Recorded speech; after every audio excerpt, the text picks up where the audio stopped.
पंचायत समिति गांगड़तले के वार्ड 10 के हो रहे उपचुनाव को लेकर कांग्रेस पार्टी की बैठक शनिवार को ग्राम पंचायत खूटीनारजी, डांगल व झांझरवा में हुई। खूटीनारजी गांव में बसंत गरासिया के निवास स्थान पर हुई बैठक में जिला कार्यकारी अध्यक्ष अब्दुल गफ्फार ने कहा कि पिछले 10 वर्षों से लगातार कांग्रेस का गांगड़तले में बोर्ड रहा है और आगे भी रहेगा।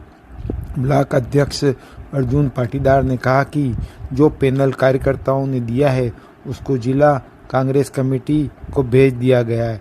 पार्टी जिस किसी को टिकट देगी कार्यकर्ता अपना समझकर कांग्रेस को विजयी बनाए।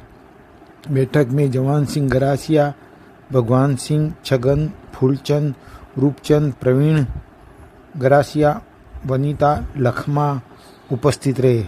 संचालन मंडल अध्यक्ष दूलीदास कटारा ने किया। आभार बसंत गरासिया ने माना।